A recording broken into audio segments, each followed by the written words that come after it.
Mm-hmm. Damn.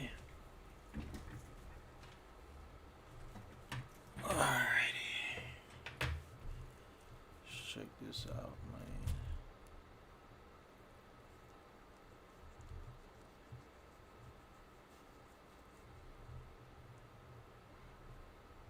Alright.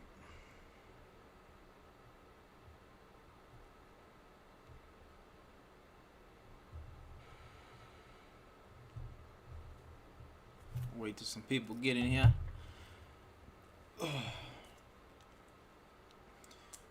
Wait till some good old folks get in here, man.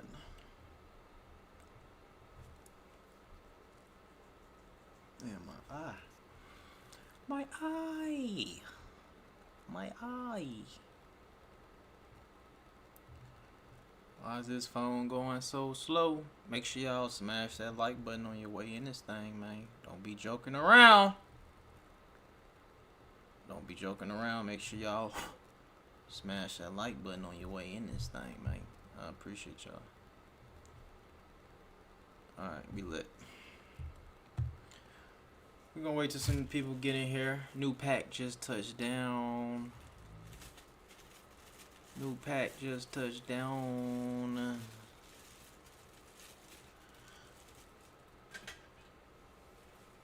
Roll these up. Yeah.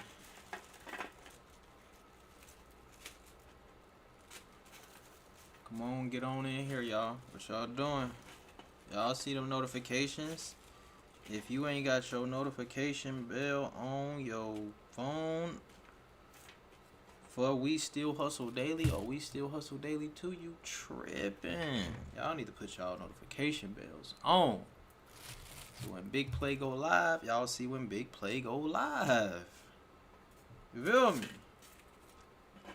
Everybody who got their notification bell on, raise their hand. Everybody who got the notification bell on, raise their hand.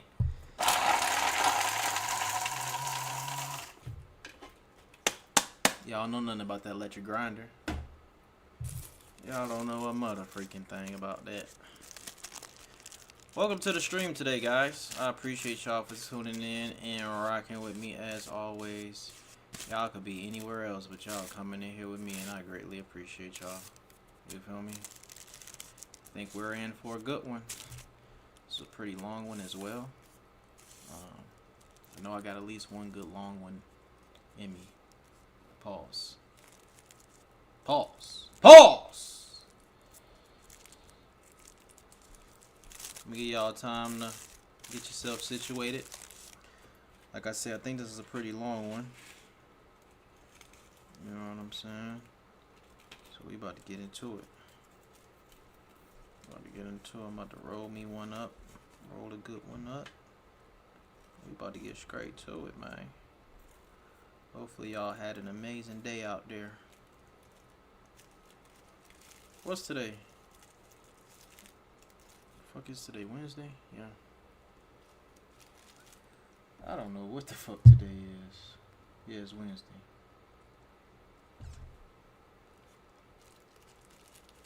What time is it? Oh, I probably should have went live a little later. I see we got a lot of night owls on this channel. Oh, sheesh. But I wanted to relax. So I said, you know what? We ain't gonna go live too late. My shit already rolled up. Y'all's rolled up or what? Oh, okay. So I'm talking to myself.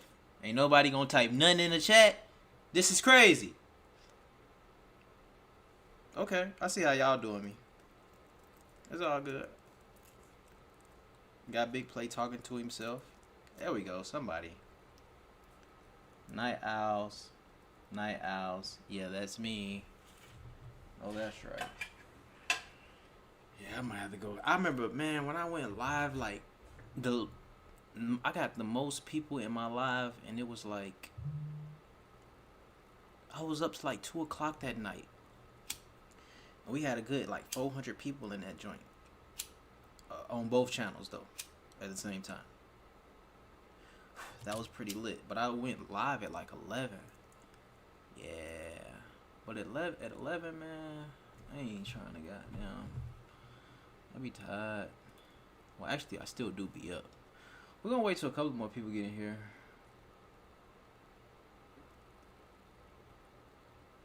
What you use to roll that sound like paper? Yuck. Dang, what you smoking on? You be smoking on backwoods, huh? Backwoods is too harsh. I know you ain't smoking on, what they got? The backwoods. What else they got? They got the hemp wraps. I fuck with the hemp wraps, too. I know you ain't smoking on no Swisher or nothing like that. Love K, okay, you rolled and ready. Okay. Sabrina, I see you, new subscriber. Welcome to the Hustle Nation. You know what I'm saying? Ooh, how many videos we doing tonight? I at least had this one in me. I think it's pretty long, but we might, when y'all be here with me, I'll be wanting to do more. So I might do more. I'm not sure. We might do some more, but at least this one for sure. Okay, Fat, I see you. Arkansas in the building. Okay. Swisher leaves and Fronto leaves. Now that's yuck. Now that's yuck. Oh shit, I dropped my shit. Hold on. Yeah, I be rolling up with papers. Papers is cool. Hemp wraps is cool. I used to be messing with the raws, but I think I seen something that said they had some type of chemical in the paper or some shit. So I was like, whoa. You feel me? But my shit rolled up. We ain't gonna wait all night for these folks. Y'all ready to get straight to it?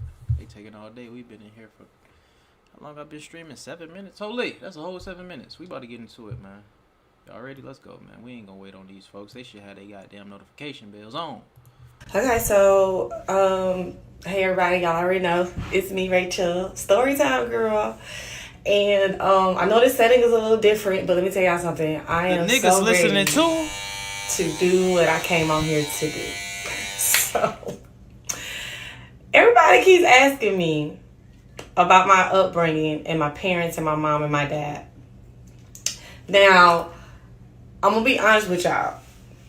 Growing up, I was not the favorite pick out of the kids. I never have been, and I don't think I ever will be. So, growing up, my mom and dad would cancel me out of a lot of things.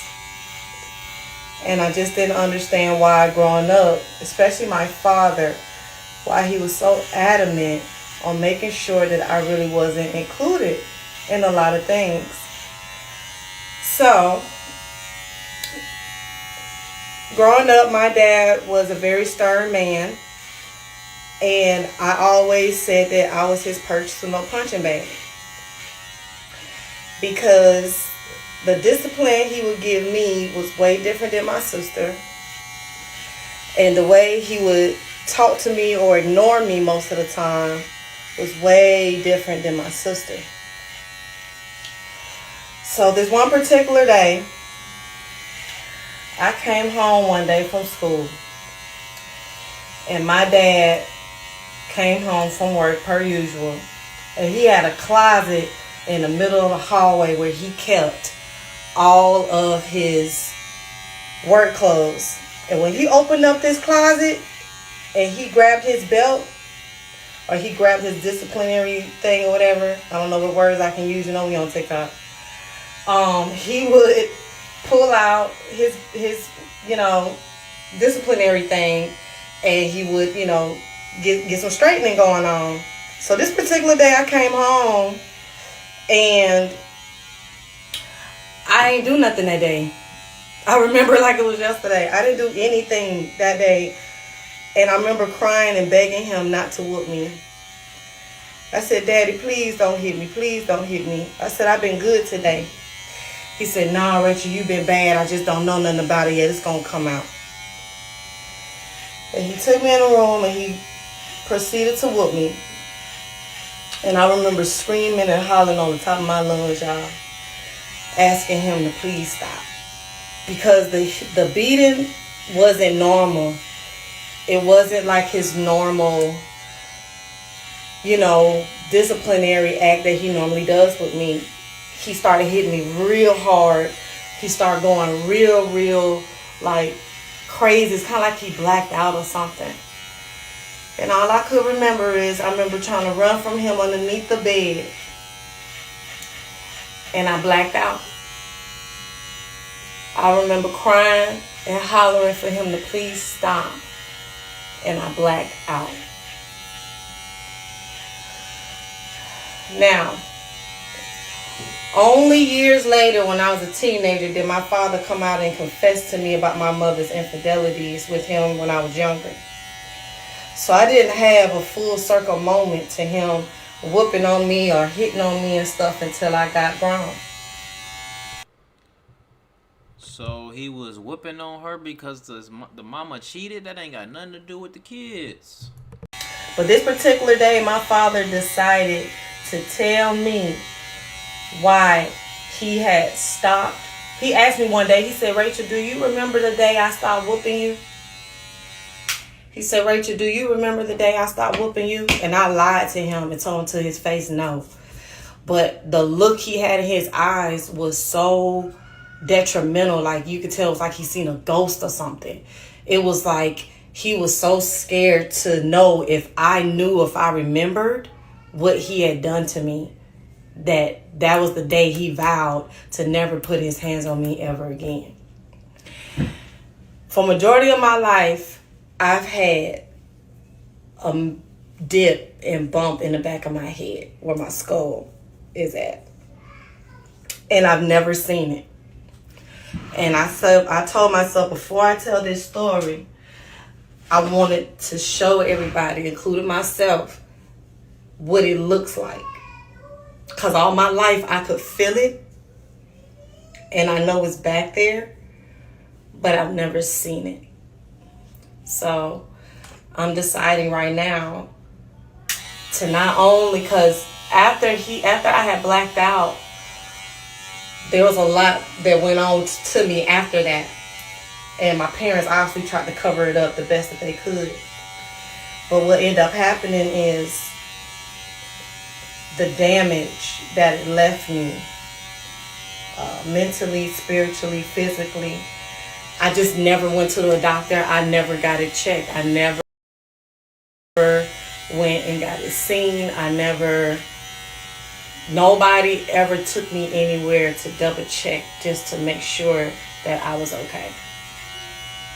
So y'all, this is my honest and true first time ever seeing the back of my head.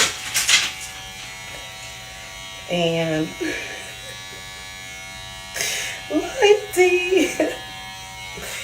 and I'm about to do it right now. Okay, you guys, let's see. Whew, hard to see now. Okay, there it is. Y'all see it? I see? That's the dip there. I probably could cut a little bit more here. But if you run your fingers like this, it goes down and it goes back up like that. It's a nice dip, y'all. Y'all can see it from the side. And y'all can see it from this side. So, yeah. I'm not too shocked. And I've been mentally preparing myself for this day. I just never knew it looked like. So yeah, I never knew it looked like that, y'all. I never knew. But there is definitely a story that goes with this. And I'm ready to share.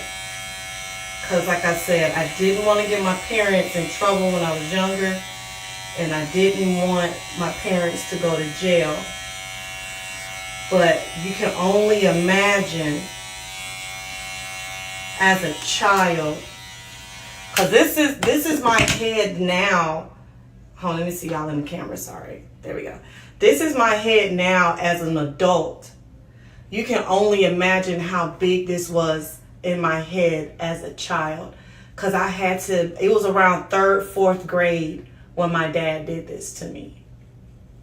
It's about 3rd, 4th grade, y'all. So, if you want to hear the story time on how I survived this, like for the next part. Okay, you know what? Y'all who be beating on y'all kids and shit, y'all need y'all ass whooped. I'm sorry. Y'all need to y'all need to go to jail. You know what I'm saying? I ain't got no problem with disciplining and shit, but when y'all be goddamn hitting on y'all kids and shit for no reason, it's unnecessary. You feel me? It's unfucking necessary. Alright, so now y'all done seen the video about, say hey Loyalty, say hi. Okay, so y'all done seen the video, the preview of the cracked skull in the back of my head. So let's go ahead, let's get into the storyline. Alright, so growing up, I always noticed my dad was very distant with me. I remember always running behind him, begging him for his attention, always asking him to take me places with him. I mean, a lot of times he would say no. And I remember this one particular time my mom stood up for me. She was like, well, yeah, she kind of stood up for me. She was like, Robert, stop treating that girl like that. That girl, she, you know, she want to go with you. She older now, like da-da-da-da-da. And I remember he looked at me and he smacked his lips. You know, like an older sibling doesn't want to take their little sibling with them. And they be like, man, come on, hurry up. Like, it was that kind of energy. And he let me go with him. And I was super duper excited because he always took my sister with him places, always. And he always left me at home with my mom. So growing up, I always wondered why my dad never really connected with me on too much of anything. Like, he didn't really talk to me a lot. He didn't really show me a lot of things. If he wasn't disciplining me or yelling at me or telling me, Rachel, get on my face, go sit down. Rachel, go find something else to do. That's what I was used to. So you gotta understand, mentally in my mind growing up, I thought this was normal. I thought every father treated their daughter like this. And I thought every man supposed to treat me like this, because that's what I was used to. And no shade, due to the fact that my dad was a lead gang member, a lot of the men around in his circles weren't allowed to talk to us either. So if we ever was at a party or gatherings or barbecues, and you know, and then it's an old school saying, you know, children stay out of grown people's face. It was all part of the same thing. But from my perspective and my point of view, it really messed me up growing up having the wrong mentality of how men and people supposed to treat me, period.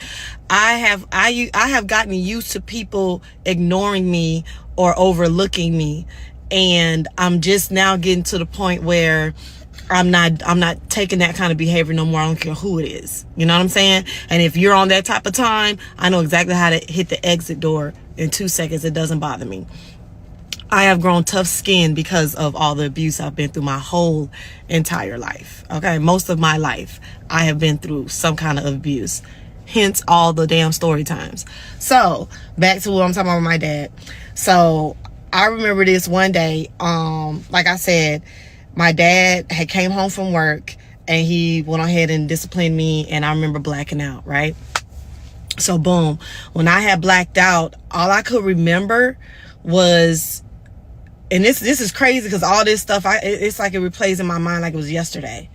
I remember being like in a dark room. Like, y'all ever been in a hallway of a school, like a echoing hallway where like the tile floors, you can feel the walls, like everything is like tile. You can hear the echo of your steps. It's a room. It was like a room like that, but it was all pitch black. My eyes weren't closed because I could feel myself opening and closing my eyes, moving and stuff. But I didn't want to talk, and there was no one in there with me. It was like I was just in a dark room by myself. I remember that part.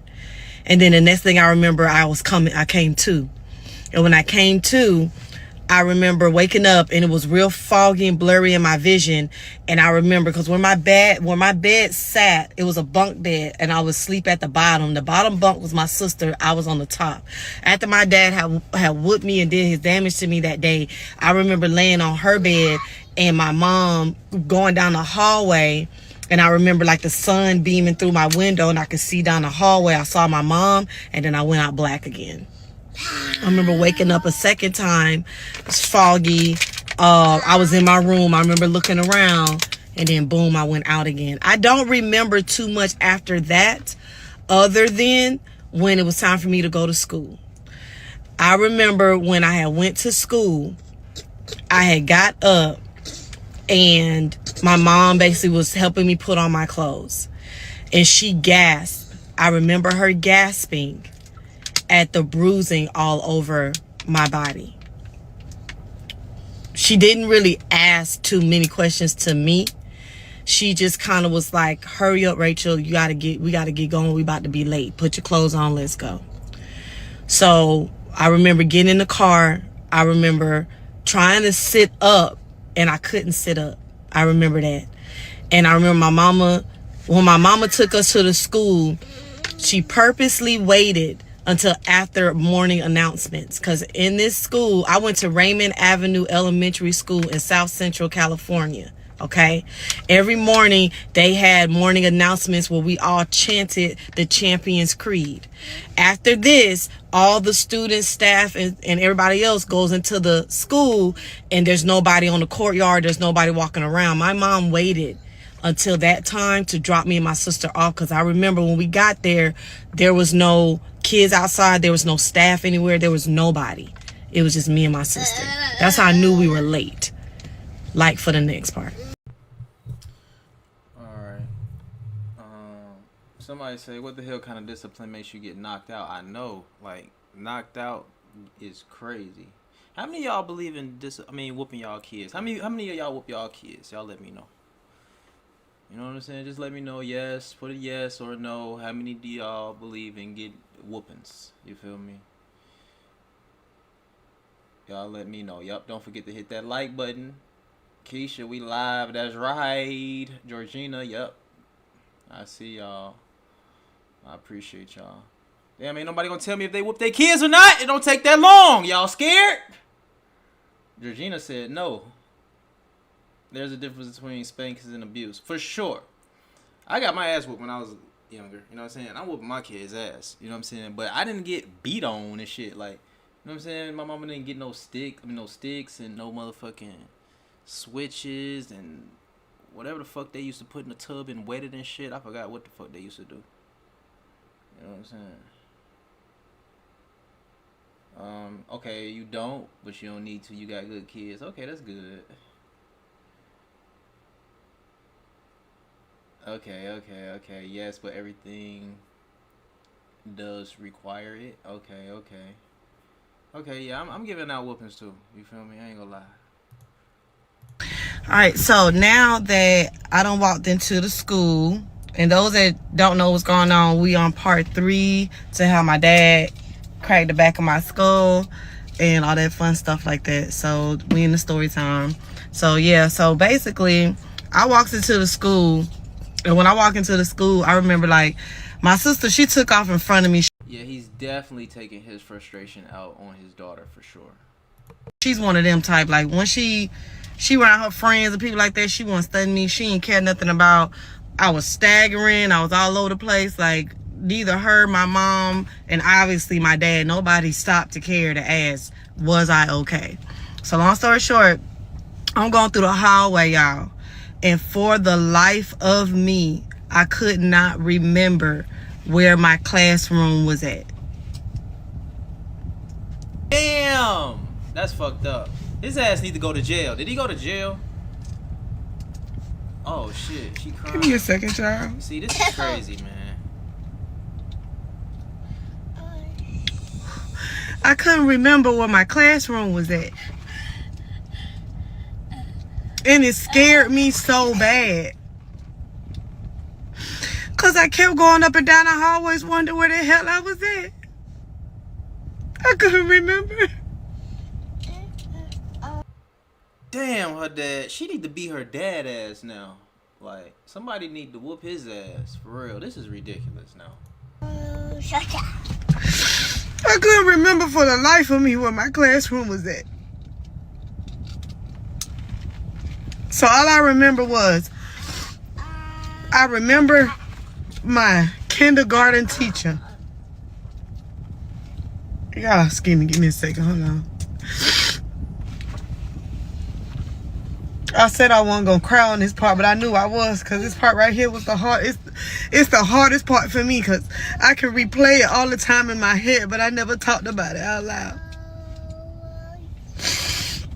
So I remember my kindergarten teacher, I knew where her classroom was at. And I remember leaning my head on the side of the hallway of the wall, just trying to walk down to her classroom because I couldn't remember nothing. And I remember begging God right then and there. Now, I didn't know a lot about God. I didn't know a lot about praying. I didn't know a lot about church. But I knew enough to know that when I cried out for help, that somebody must have heard me in the spirit or something, because I remember asking God then to please just help me. So I got to her classroom, y'all, and I banged on the door. And I remember her yelling through the door, "Who is it? Who is it?" And she had a teacher's assistant in the classroom. And the teacher assistant opened the door. It was like, "Who is it?" And all I remember was falling face forward into the classroom. And that lady screamed so loud. She screamed so loud. And I remember hearing her. Be quiet, Lord. Hold on. I remember her saying, before I blacked out, I remember her saying, "Lord, somebody help this baby. Look all the bruises on her back." Hold on, wait, y'all. Okay, so all I could remember is after that, obviously they carried me. Somebody came, picked me up off her floor, and they carried me to the front office. And they took me to the nurse's room, the nurse's office. And I remember laying down, and I just could hear all the staff, all the people. I'm sorry, I gotta step outside because my baby, he keep talking behind me, and I can't concentrate with him talking like that. I know CPS. He's just a baby. He don't understand what I'm doing right now. So I remember somebody came, picked me up, took me into the nurse's office. And it was so weird because that day we had a assistant principal. She was a light-skinned lady. I can't remember her name for nothing, y'all. But she was light-skinned, tall, skinny. She wore glasses. Her hair is about this length, the length of this bob, maybe a little longer. And she came back to the school this specific day for some kind of important paperwork because she wasn't supposed to be there. She had resigned already. I remember this, y'all, because I remember when this lady resigned, it's like half of the student body and the whole structure of the school kind of, it's like our spirits went down because it's like our rock that was our, assistant principal, she wasn't there anymore. So, but this day she was there, and I'm going to tell y'all why. All I heard was, "Bitch, I don't give a fuck who you think you is. This baby in there damn near on her deathbed. She finna die, bitch. We calling the people on you right fucking now." I heard that lady cuss my mama clean the fuck out. And all I remember was, you know how when you get in trouble and your mama call your name and it make you jump. Man, my mama called my name through them hallways. She was like, "Rachel, Rachel." She did all that. And all I can remember, y'all, is I jumped up. Because I was in and out of passing out. All I remember was I jumped up. I opened up the door. I said, "Mama, here I am." She snatched me by my shirt like this. She threw me in the car. We drove off. And then she went ahead and took me home. Light for the next part. Okay. Dana, boo, I see you. Yup, you done finally caught alive. This is crazy. I don't even know what to say. I don't know why the mama is really not getting involved like that. Why she letting the father just beat up on a girl like that. But All right, so now we on part 4. So, so she drove me home. She took me home. And she told me just go in my room, go lay down, go to bed. And I remember I went and I laid down. And I could remember just sleeping a lot. They let me just sleep. It was just weird because my dream state and my body, how I felt, it was like unnatural. Like it was like, hold on, let me wipe my camera off, y'all. I think that's a little bit better, but it was crazy because I had a lot of dreams with a lot of light in it, and I felt warm, and I felt like, I wouldn't say at peace, but it was just flashes. I remember I came back through, and I remember I peed on myself. And I think my mom or somebody walked, they saw me, I was up because I was trying to, because I had wet myself, and they picked me up. They came, they got me, they picked me up, and like they helped me. My mama changed the sheets or whatever. I couldn't remember like being there or being in the house or my room half the time. I just remember dreaming a lot from this time frame that I'm telling y'all about. Like, I just remember dreaming a lot. And they were just nice dreams. Like, I don't know how to explain it, y'all. And I could remember like you ever had that feeling where you almost getting ready to faint, and you feel like your breathing going in and out, and you getting ready to faint and stuff like that, and then you might have like black flashes in front of your eyes.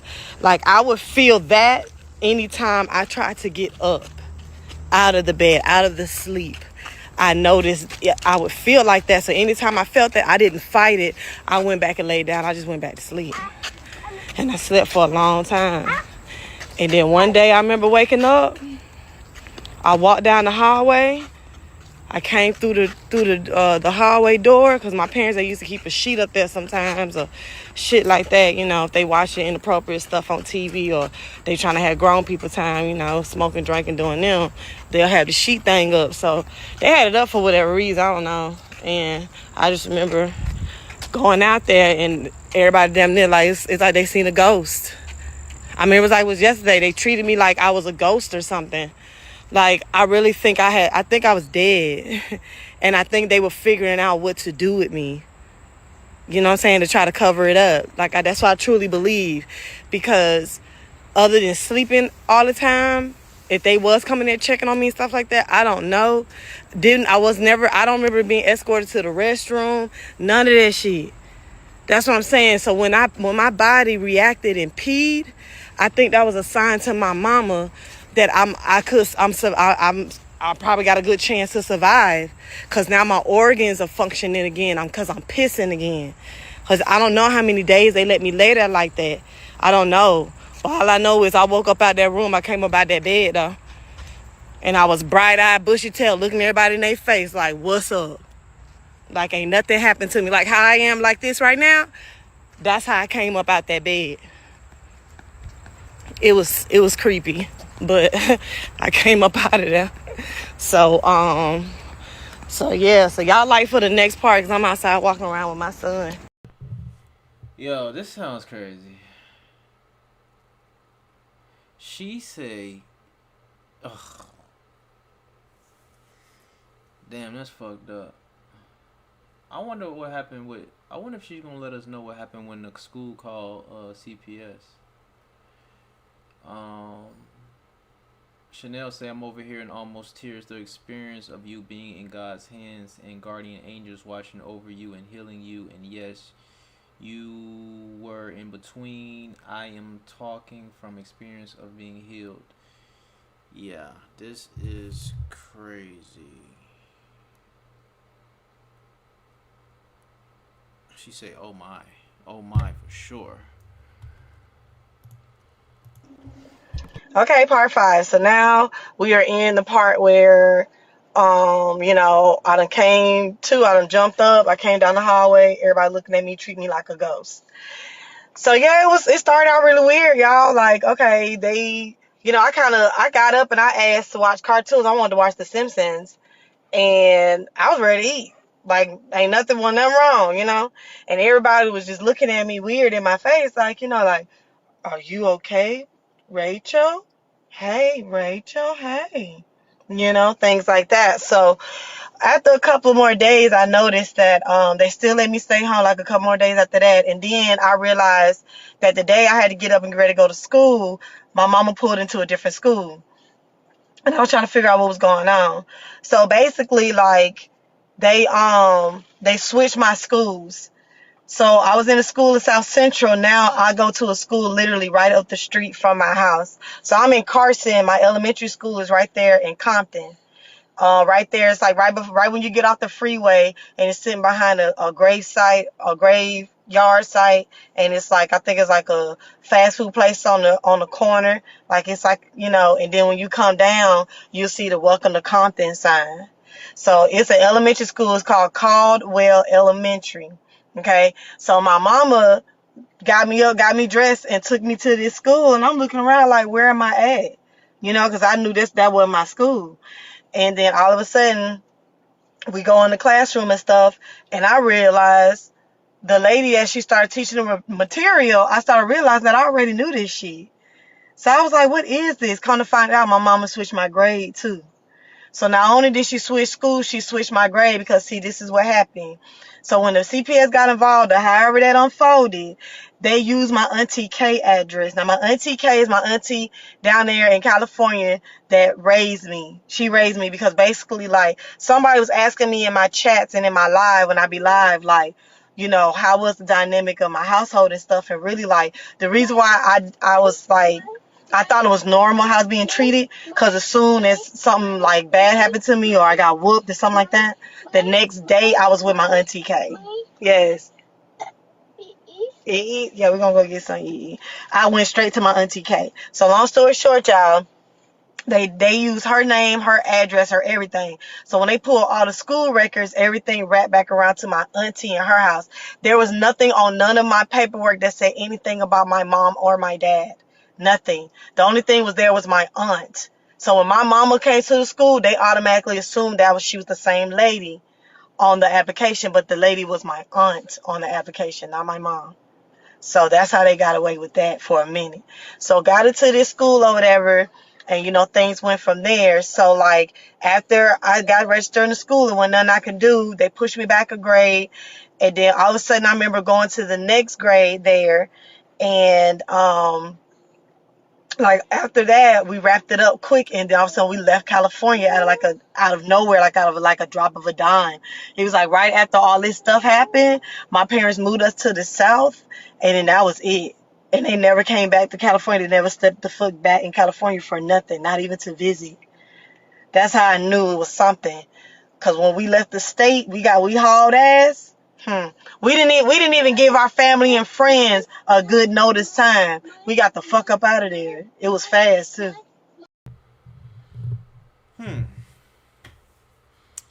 So that's how they got away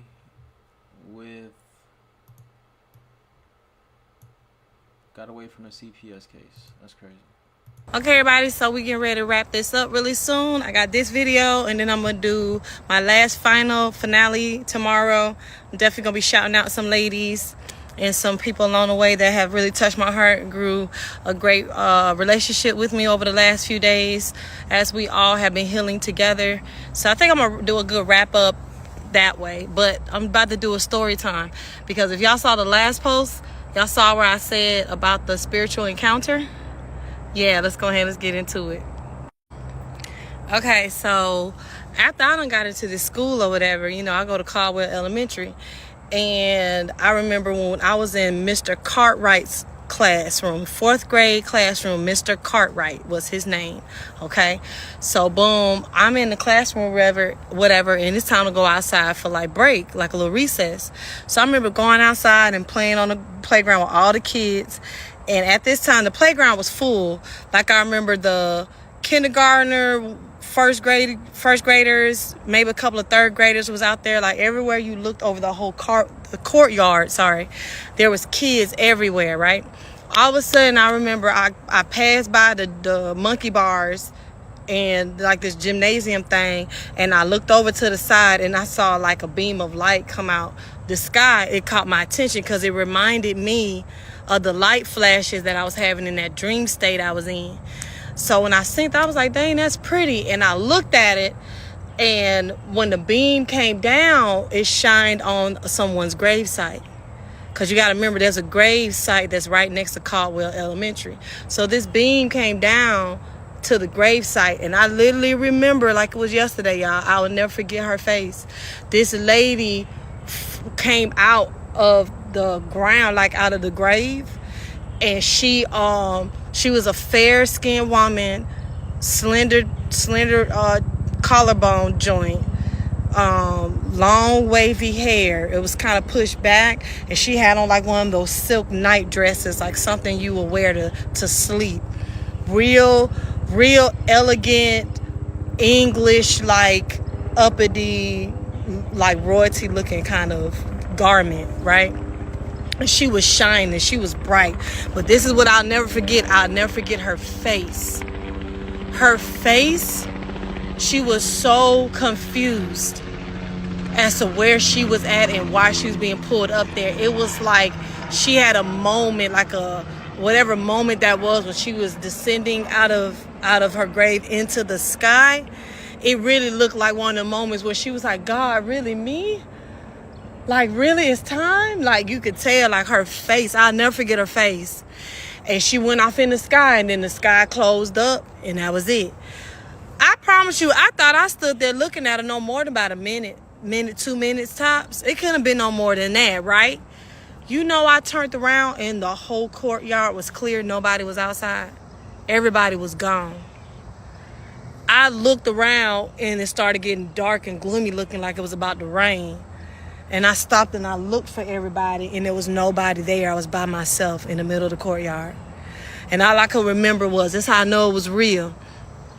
I went to the classroom, and when I went in the classroom, I went to sit down at my desk. I tried to make eye contact with Mr. Cartwright. He wouldn't look at me. He would not look at me. He wouldn't do it. He went straight to the chalkboard, straight like this. He didn't even skim the classroom. When he heard the door come in, he froze, because he was on the board. He froze. Everybody in my classroom, a couple of them turned around, did like this. Everybody else looked straight ahead. Nobody looked at me. Nobody. And nobody said a peep. Everybody was quiet as a mouse. You could have dropped something in that bitch. I mean, and I'm going to tell you why I was so weird, because I was like the outspoken kid in the classroom. Like, I was the one that was very loud and vibrant. And I always Jones on Mr. Cartwright. Because, I'm from South Central, so we do Jonesing like it's pancakes. So I used to Jones on him like every day, because I just hated how he dressed. The way he dressed used to just irk the freak out of me in 4th grade. So I used to tell him about himself. And we all as a class loved to talk. We would talk a lot, hence how I be talking in my live. I was like that as a kid.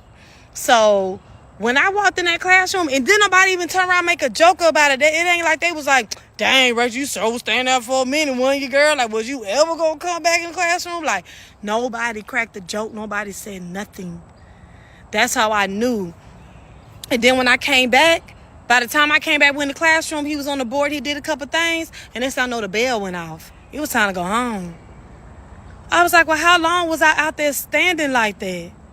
That was a long-ass time. How long was I standing there like that? And I wonder why didn't nobody come and get me. But I bet you, though, now I'm assuming, I don't know this for a fact, but I bet you, because they were scared to come up and touch me, because whatever trance I was in, they saw me looking up at the sky. That I know. They probably was scared to come and touch me. But they probably screamed my name, though, and I didn't respond. I just stayed there, just looking up at the sky. I just stayed there. So the golden question has been, why did my dad treat me like that? Well, let me go ahead and get straight to it, because I'm actively going through a chemical peel, as y'all can see. I'm already starting the peeling process, and my face hurt to talk, but I promised y'all I was going to deliver the last message. So because I keep my word, and I like y'all so much, and I love y'all so much, even through all my pain, right now, I'm going to give y'all this tea. She's stupid. Hey, what's a chemical peel? What is that? So, my dad told me when I was about 19, 20, 21, he told me that my mama had burnt him. And when she had burnt him, he didn't want to have no intercourse with her whatsoever. So he had shut her down for a while, right? Magically, this one day they was in there and they started kind of talking again. And he noticed that she was a little intoxicated. She was having her fun or whatever. And that's her. That's his wife. They things happen, ups and downs, and he kind of felt weak for it in the moment. So they end up making up or whatever. And at the end or whatever, he just remembered telling her, like, for what he told me, for what I understand, they didn't really go like all the way or whatever, but they did enough. You know what I'm saying? So I don't know if it was like pre-ejaculation going on, or maybe like a pull out was too slow or something. I'm not sure, but whatever it was, my dad was like, all he know was he don't think that it went all the way, because she was drunk, and he had to remind himself halfway through that she had just burnt him, and he didn't know if she was clean or not. They was drinking that night, so he looking like, the alcohol took over his state of mind. So long story short, she got pregnant with me. Literally, he said 2 weeks on the exact dot, she came to him talking about, oh, I'm pregnant. He automatically just felt and knew there was a setup, because he saying to himself that he told her, he basically was saying to himself, ain't no way she can't be mine, because you was burnt. We really didn't do it. And what I did to prevent from anything happening, I know I made sure I was straight. So he thought. Long story short, got to the end of the pregnancy. They got ready to have me. And when I came out, he told my mama then, he said, if she's light-skinned and pretty, I will claim her.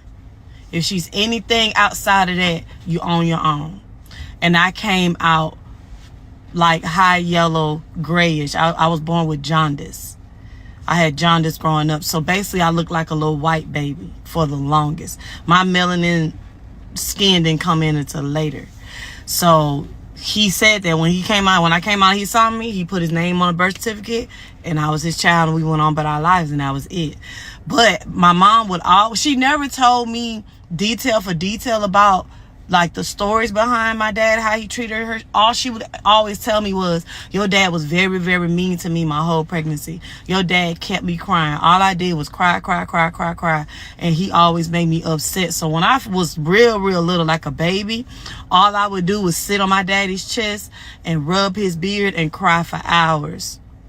It's nothing that he did that would satisfy me, no matter what he tried. And that always was a question in the back of my head. Like, I bet you all of that is why my dad really was set in stone that I wasn't his. But he made a vow to my mama, and he promised her that if I was light-skinned and pretty, he would take me as his daughter, and he did. So that's where all that's coming from. So thank you everybody again for sharing my story. Thank you everybody for commenting, being there for me. The stories don't stop here. The journey with us don't stop here. I want to give a shout out to all the ladies that's been helping me along the way. Yo, her dad is a stupid motherfucker. I'm sorry. That nigga's stupid as fuck. I'm sorry. No disrespect. I'm sorry. He is. I'm sorry. Like, so that's why you used to beat on the girl, huh? That's why she got a crack in her skull, huh? His ass should have went to jail, if you ask me. Probably mama was letting it happen. I think mama should go to jail too. Straight up.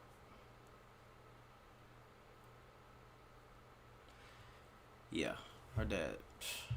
Yeah, that's ridiculous. That's no excuse to be beating up on a girl. Like, what the fuck? That's why you used to hit the girl? Because the mama burnt you back in the day?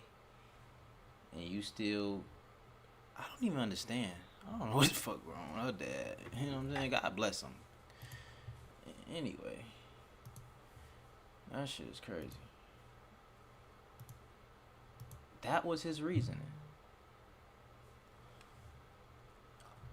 I am like stunned about this shit. Like, I'm thinking, that's crazy. Damn.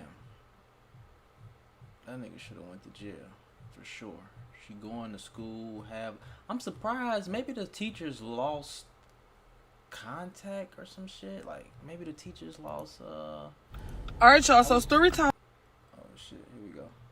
Gonna do this one too. Maybe the teachers lost, I don't know what the fuck, man. Cause CPS did get involved, but they switched schools and switched addresses and they lost them? Oh no, that's crazy, man. Okay, she didn't say if she ever went to the hospital and how they found out it was a crack in her skull. Maybe she didn't. The link is in the description below her page, so maybe she said it in another video or something like that. You know what I'm saying? Damn, did he apologize? Both of them. This is when the salutes of limitations should not matter. Statutes of limitations for sure.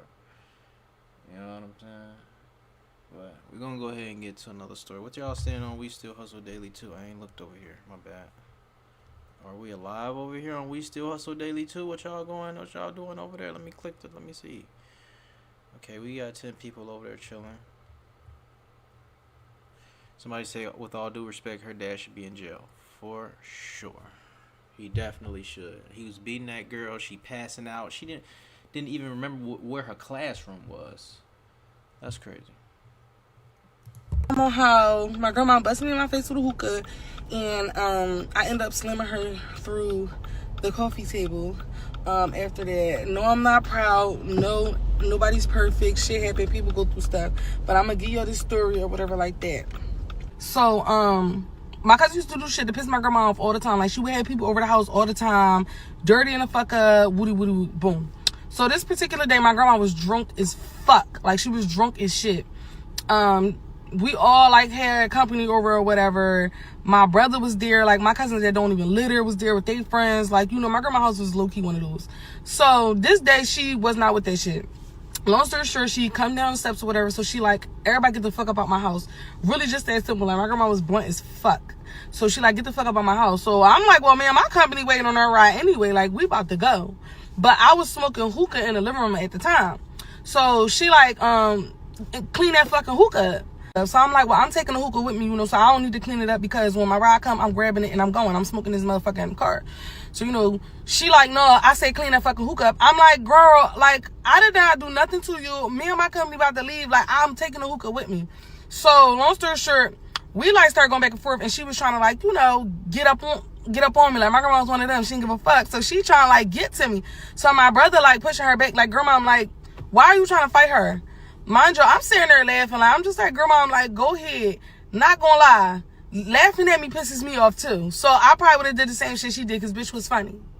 So anyway, do y'all know that this crazy lady like started going off on me? She was drunk. My baby was drunk. So yeah, so she like, bitch, fuck you, fuck your baby dad, and fuck your daughter. I should have knew she was drunk right then and there because my grandma did not play about her grands, her great grands, none of that. Like, she raised us and helped us raise our kids. I'm thinking this is when she was younger, and this is a situation. Well, it's hookah, so I guess she is kind of old enough to smoke hookah, I guess. But damn, bro, I ain't gonna lie. I don't be talking back at all to my parents at all. You know what I'm saying? At all. Like, if it was cleaning it up, like, it's a lot of shit like that I ain't like growing up in my crib. Like, you know what I'm saying? Like, but I just used to do it. You know what I'm saying? Like, I just used to do it. It was some shit that I thought was stupid, but I just used to do it. You know what I'm saying? Not gonna lie. So anyway, long story short, we went back and forth, and she picked up the fucking hookah, y'all, while I was mid puffing that bitch. And y'all know the little ones, the glass thicker than a motherfucker. She picked the fucking hookah up and bust me in my shit. Y'all, instantly my fucking lips swelled up bigger than my face. I blacked out at that moment. So when she hit me in my face with the fucking hook, my jaw cold on it and all that, she bust me in my shit. I get up and I did hear her back. I'm not gonna lie, because I forgot who she was for a second. Like, I blacked out literally. You didn't hit grandma back. You didn't do that. Up and I picked her up off her fucking feet. Oh. And I slammed her through the table. No. Now, before I finish the story, I'm not proud of that at all. People go through shit. Nobody's perfect. It is what it is. So she slammed grandma ass. Damn, she choke slammed grandma. She said she not proud of that. She not proud of that though, y'all. She not proud of that. Damn.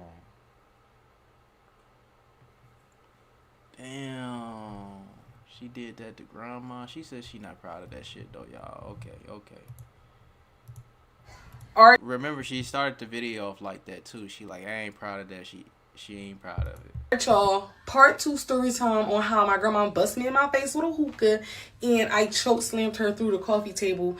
Yes, I said choke slam because y'all kept asking me how did it go. Yes, choke slammed. So when she hit me in my face, it was like boom. I grabbed her by her neck and I gripped her like by her shirt and I just like dumped her through the little coffee.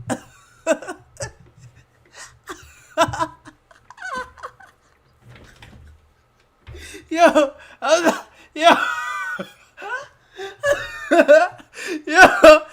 this she just playing. This story made up, folks.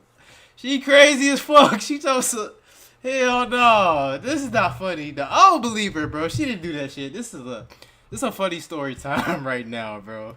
It was like a black little wooden coffee table joint that we had. So I dumped it through the table.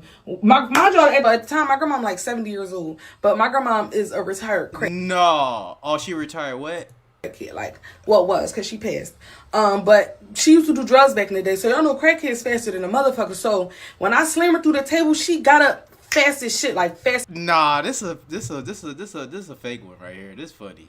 To shit. Mind y'all, I told y'all it was a bunch of people in the house at that day and I still was waiting on my ride. I was waiting for my baby dad and his friends and stuff because I was with my friends. So anyway, when she get up, she start, I'm mad now, actually. I'm mad. I'm trying to get to her. Everybody like hold me back. She's running up the fucking steps. Why am I running behind her, chasing her? Like pulling at her fucking ankles, pulling at her feet, trying to get this old ass lady. Like I had no business doing that. But I was at the time, I didn't know what was going on. I just knew I just got cracked upside my shit. So I'm chasing her. I'm grabbing at her ankles and shit while we running up the steps. Everybody running behind me. They trying to get my ankles. So we all just tripping up the fucking steps. So we get upstairs. She go in the room. So y'all, she get in the room. She slammed the door. Boom.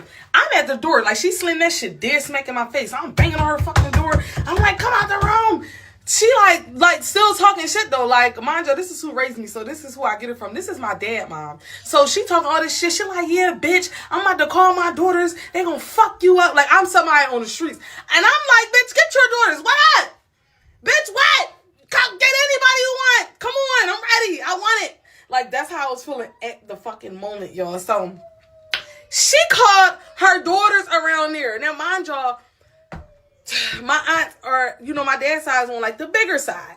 So two of my aunts is big. One of them is smaller than the other, but it's, two of them is big. Like the little sisters got more weight on them than the big sisters. But that's because the big sister is a fucking crackhead. So now I'm like, I got to deal with two big motherfuckers. I'm not gonna call them bitches, sorry y'all. I got to deal with two big motherfuckers and another crackhead. So now I'm calling my baby dad like, yeah, get around here, it's on. So he pull up the same time they pull up. So then we all out, like we all at the crib now. I'm on the porch, I'm posted up. My aunt's in the car first, then my baby dad car, and then I think his friend's car was behind that car. So nah, I think this one made up. I think so, man. I ain't gonna lie. It's funny as hell. I'm sorry.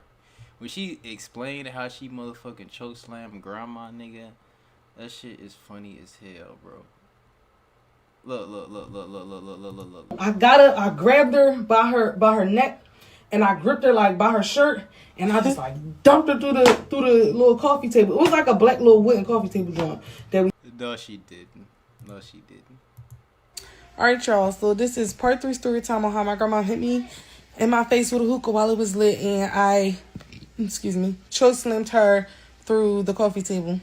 Alright, so when my aunts and them pull up, like when everybody pull up, my fucking lip was so fucking big and swelled up that they thought that like I needed help. They was like, what's wrong? Like, what happened? Are you okay? Oh my God. So they trying to get the story, whatever. So they go talk to my grandma. Basically she told them like, like she felt bad. Like she knew she was wrong. And these is her words.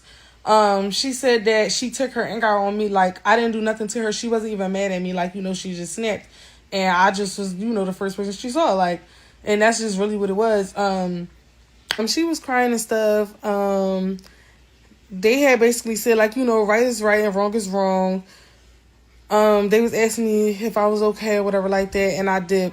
And then I had blocked her, and then she kept leaving me like voice messages and stuff on my phone, like, please don't keep Kalani away from me, and, you know, just like apologizing and stuff.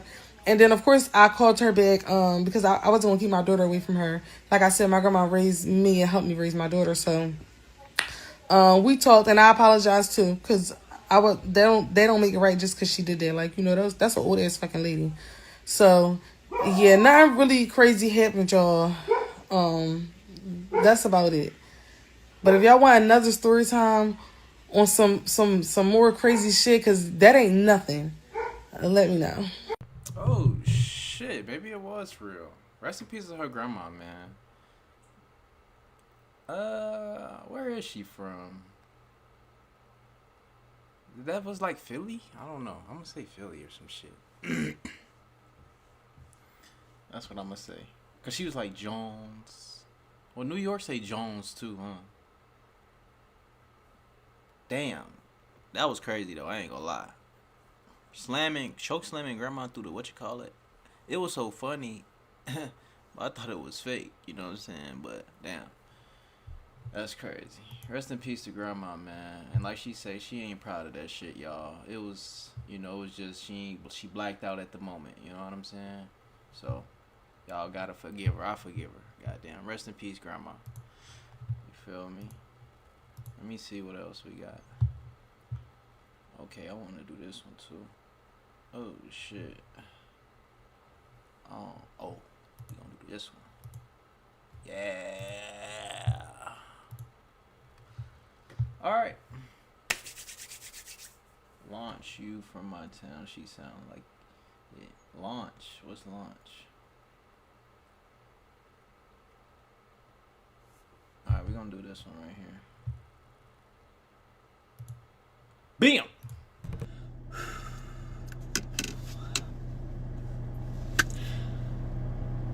It's been a rough 2 days, and I'm finally able to just process just an inch of what's going on.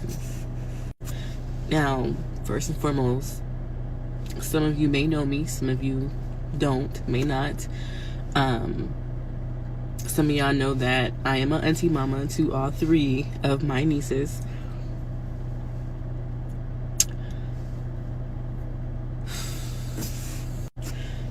Two out of the 3 that I have the same mom and biological mom.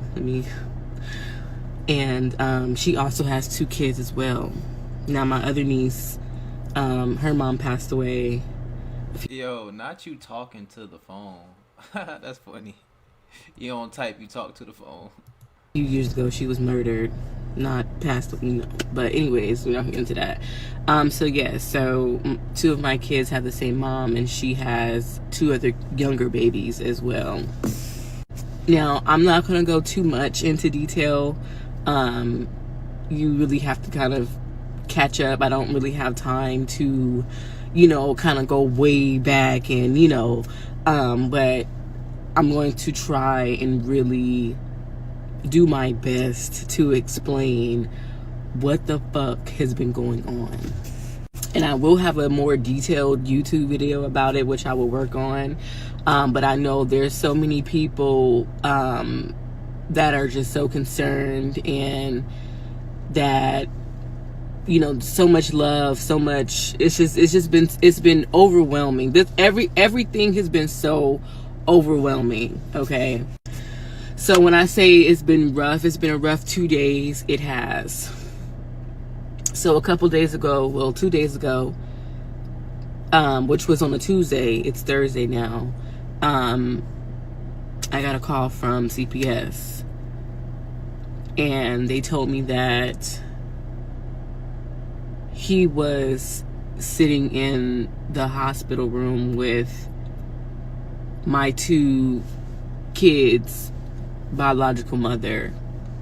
Her name is Jamisha. Yeah. Wilson, by the way. And I'm like, what, you know, what's going on? Like, you know, and so I immediately, you know, it's around 8, maybe 8:30ish or whatever. We just got done eating. We, you know, watching true crime and stuff like that. I'm with my girlfriend. The kids are, you know, doing their own thing and stuff in the background. And so I go to my room and I'm like, you know, what's going on? So he said, ma'am, one of Jamisha's kids right now, well, not one of them, but yeah, so she said one of her kids right now is in ICU and she's unconscious. And I said, I need you to replay that back. Like, you get what I'm saying? Because I'm like, what do you mean? You know, what do you mean? It didn't really click in my head at the time because I'm like, what the fuck? So he said, before I get, you know, I'm sorry. He was like, is there a way that you can go to the house where the youngest baby is and go pick her up and bring her to the hospital to have her assessed? He said that, will you be willing to take her, basically, like, you know, if she has to stay or if she doesn't have to stay and they just release her, because, you know, it wasn't, he didn't say that, you know, she was beat or anything like that, or, you know, he just wanted her assessed. But, you know, once she's released and we're able to give her to you, will you be able to take her? And that's when Jamisha got on the phone and she was like, yeah, can you come get her or not? Like, what an attitude. Can you go get her from the house or not? Like, first of all, y'all want me to go to a house. I have no idea what am I doing? Where am I going? Like, I don't know what's going on. This is so much information. This is not so much information, but this is so much to take in. You just told me that one of my nieces is in ICU unconscious. And I asked her, I said, Jamisha, what the fuck happened to Melanie? What happened to her? Oh, she fell off a bed.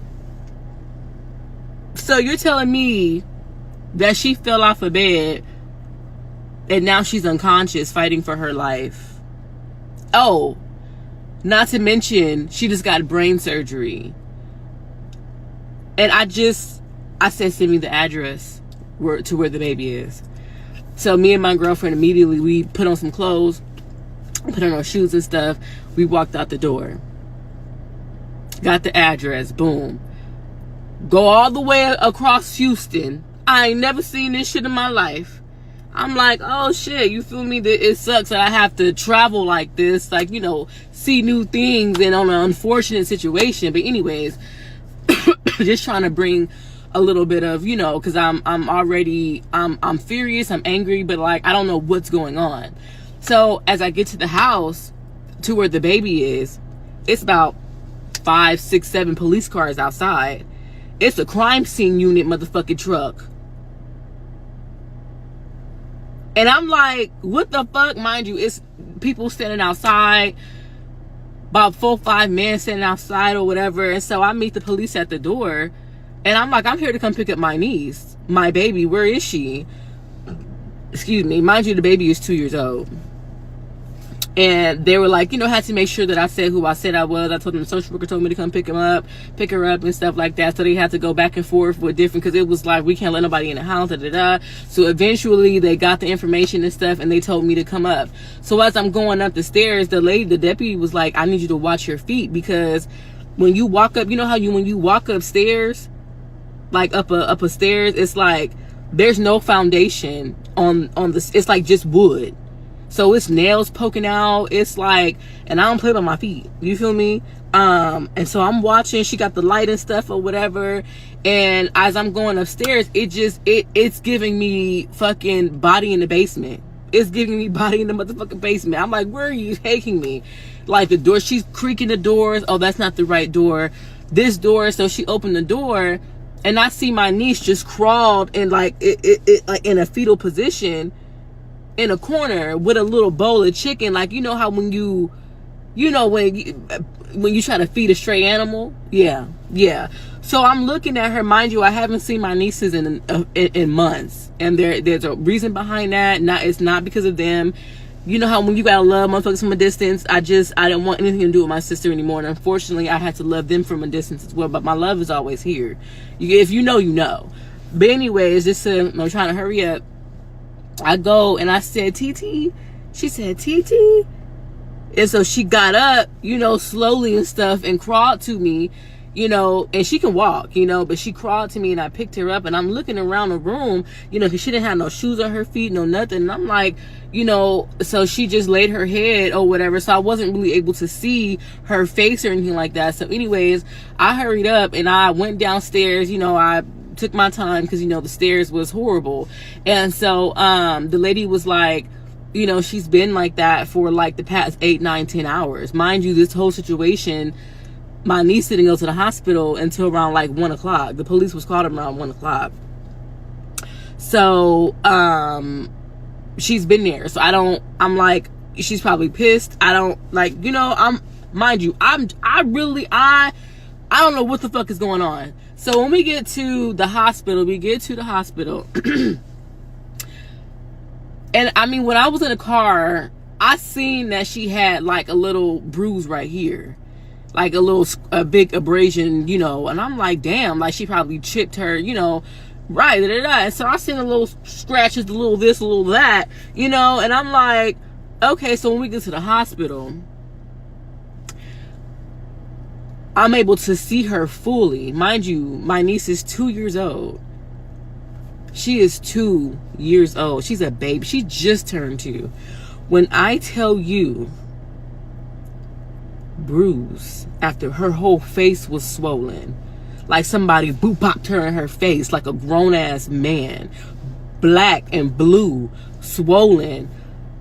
And I'm like, and that's when I started to panic, because I said, what the fuck happened? Follow me for part 2. Okay. They was at the hospital. Why the mama not in handcuffs? Remember, the mama is at the hospital with the baby that's in the hospital. They had brain surgery. Like, what the fuck? This lady should be this lady should be in jail. Damn, my computer froze. So this is part 2 to my first video of my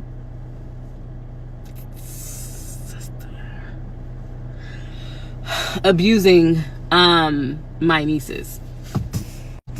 Now, like I said, when I picked her up from where, you know, they gave me the address, we went to the children's hospital, and I was able to see everything on her body.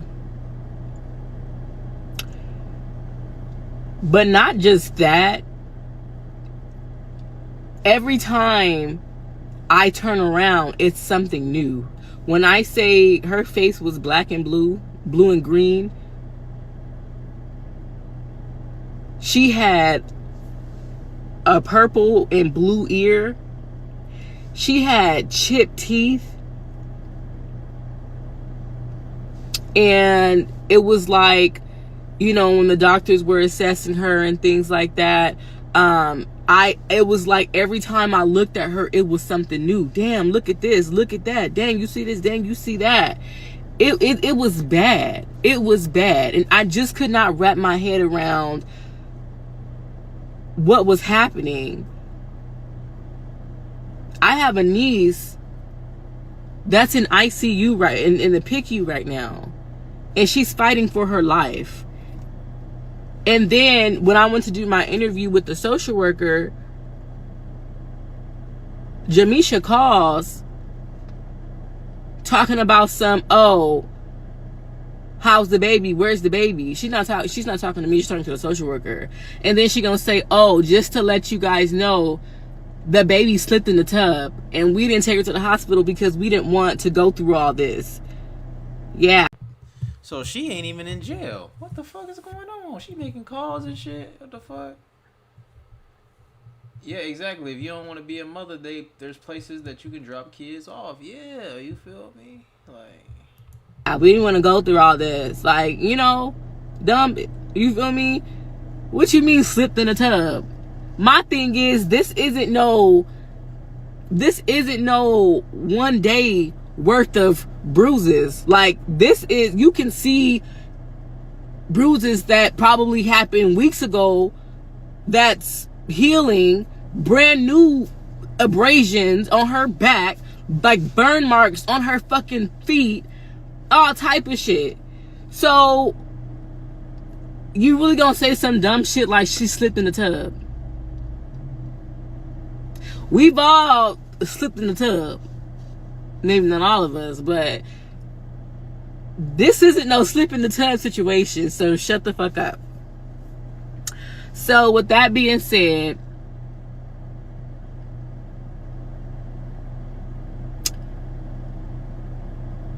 her and her girlfriend, and I'm putting them on blast because you guys are going to jail.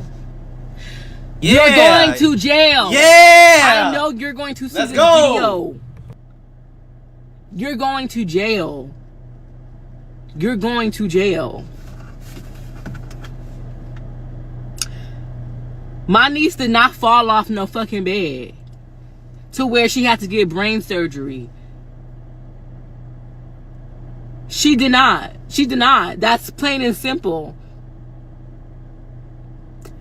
My thing is, too, y'all sat there and left the baby inside that house by herself with all them grown-ass men in that house. Over here complaining outside because they can't get back in the house. It's an investigation.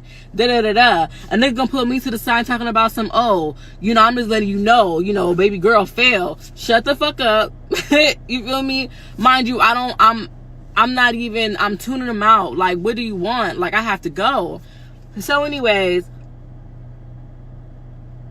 this is sick. This, I'm finally able to really kind of express without really enraged crying, because when me and my girlfriend went at the hospital yesterday with the baby, even the day, you know, we went to the hospital, you know, it's like, you can tell that she's used to being in pain. The 2-year-old had broken ribs on both sides. She has a fractured wrist.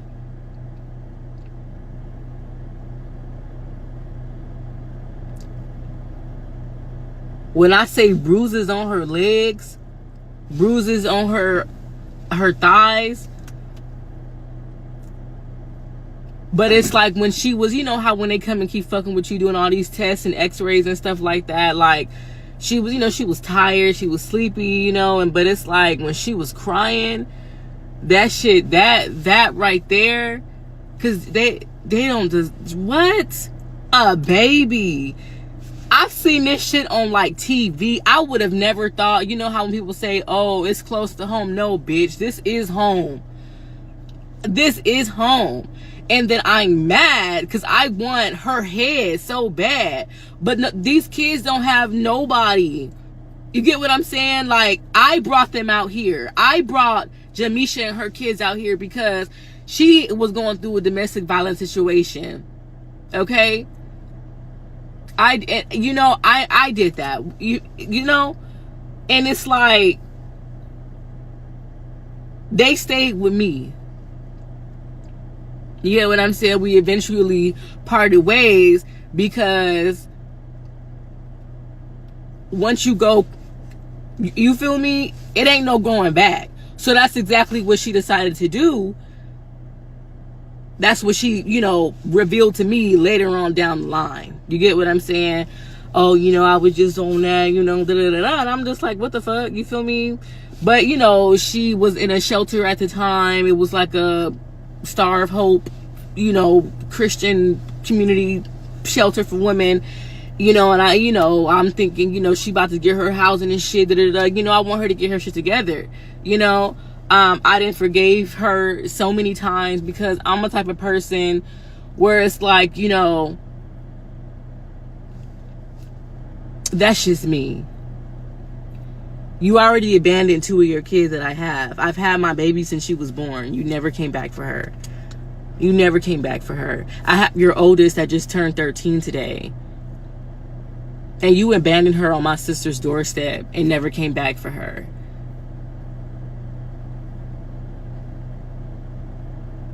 She's a horrible person.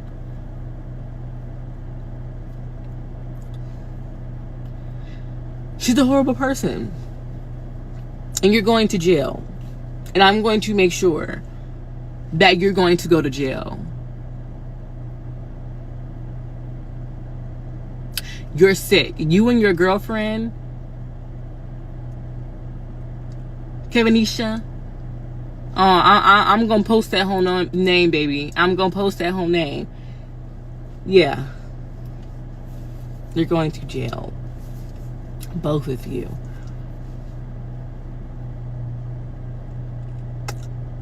So anyways,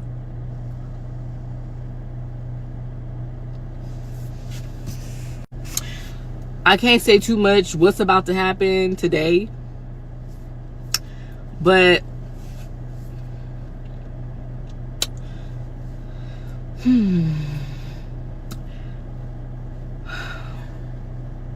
didn't have the nerves to tell people I got kicked out the hospital because I was posting a TikTok about the whole situation. Okay, that's fine. If that helps you sleep better at night, okay. I mean, I do have 3 other kids that I have to tend to.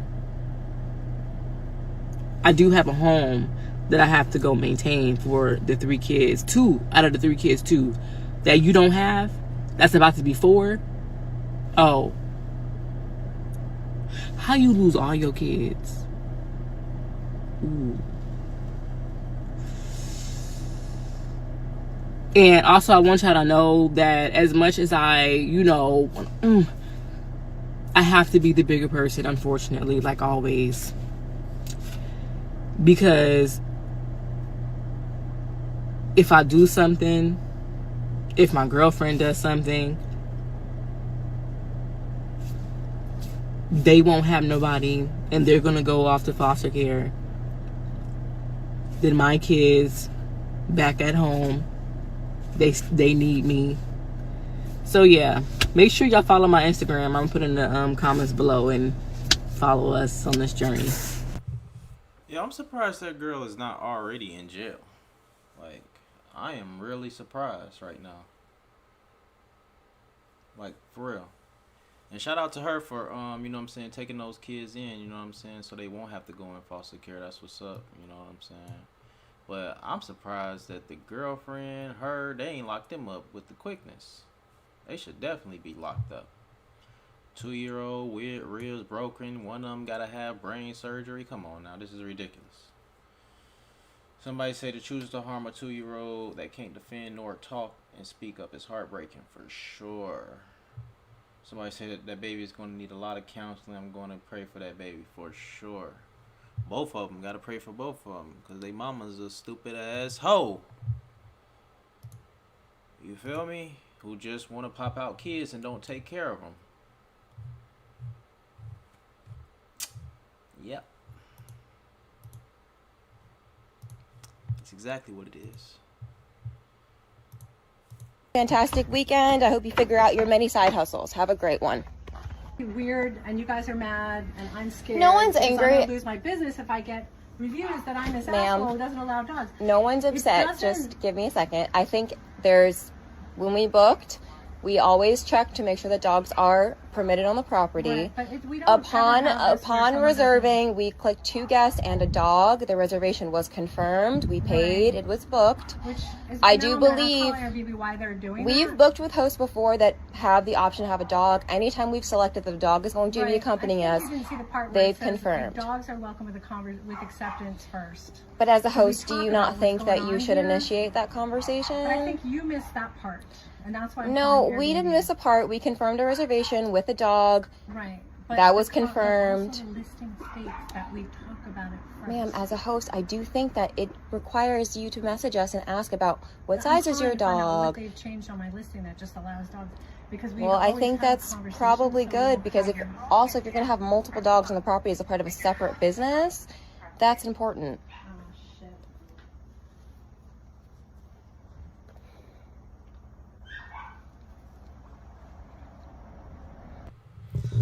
Shout out to all my dog lovers out there. I ain't gonna say nothing bad about my dog lovers out there, you know? Shout out to all my dog lovers. And you guys are mad, and I'm scared. No one's because angry. I'm gonna lose my business if I get reviews that I'm this Ma'am. asshole who doesn't allow dogs. No one's upset. doesn't- Just give me a second. I think when we booked, we always check to make sure that dogs are permitted on the property. Right, but we don't ever Upon have this where someone reserving, we clicked 2 guests and a dog. The reservation was confirmed. We paid. It was booked. doesn't- Which is I Okay. So I guess she's showing us some restrict. Okay, pets allowed. Alright. 2 maximum people. Okay. It do say which that. is I do known that believe Airbnb why they're doing We've that. booked with hosts before that have the option to have a dog. Anytime we've selected that the dog is going to be Right. accompanying I us, think you didn't see the part where they've it says confirmed. the dogs are welcome with acceptance first. but as a we host, do talk you about not what's think that going you on should here. initiate that But I conversation? think you missed that part, and that's why. I'm No, calling we didn't Airbnb. miss a part. We confirmed a reservation with a dog. Right. That was the confirmed. Also the listing states that we talk about it. Okay, Man, as we a host, listen I to do this. think that it requires you to message us and ask about. Yorkie mama of 3. Damn, what you got all them dogs for? You got 3 dogs. What size I'm is your trying to find out what dog? they've changed on my listing that just allows dogs because we Well, I always think have that's conversations, probably so we good don't because if hire. you're going to have multiple dogs on the property as a Okay, it says, mind you, she was running a side dog sitting business in the same unit. We reserved without informing us until we arrived. So wow, so she got a little dog hustle thing she trying to do. Y'all think she trying to finesse? Shout out to the dog lovers. The reason why I don't want no dog and shit, cause I don't want to have the responsibility of taking care of it. You know what I'm saying? I fuck with cats a little bit though. Had a cat once. You know what I'm saying? Well, I bought my girl a cat and we was living together and shit. When we broke up, I bought her the fucking cat, so I let her keep the cat. But that cat was cool as hell. You feel me? I fuck with the cats. They, you know what I'm saying? They do their own thing. They can go use the number 1, number 2 in the cat thing. But the only thing I don't like about dogs, and the cat didn't go outside. And the only thing I don't like about dogs is, like, you walking all outside with your motherfucking paws all in the grass and all of this shit, and then you gonna come in my house? Like, ain't no shoes allowed over here in my house. You see what I'm saying? So it's like, damn, the dog been walking all around. People been spitting, pissing on the ground, all type of shit. You feel me? Now I got the dog coming in my house and be wanting to hop up my couch and shit. Like, nah. Whatever animal and pet that I got, that bitch gotta stay out. That motherfucker gotta stay in the house.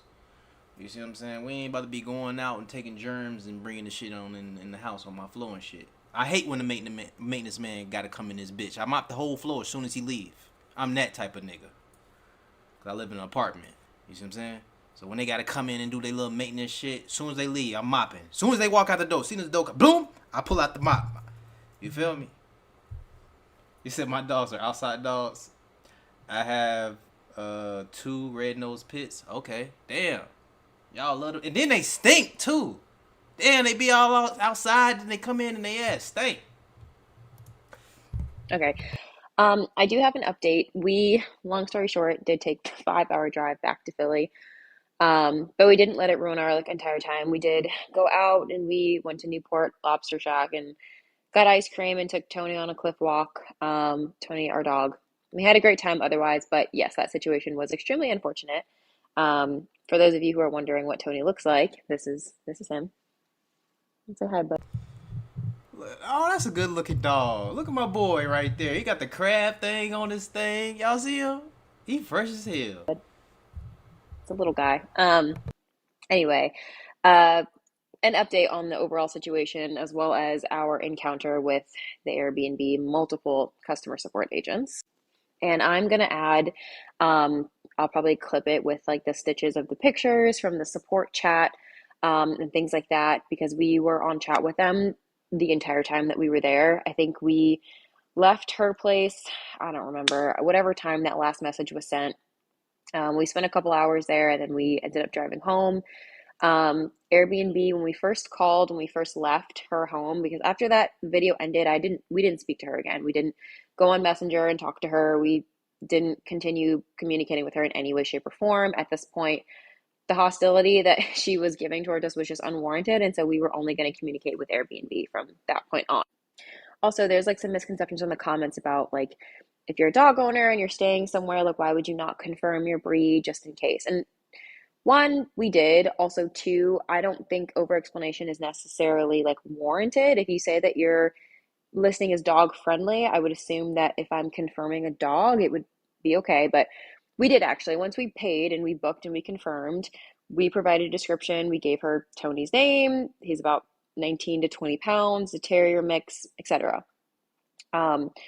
And I think there's a misconception that we were the ones with the original issue.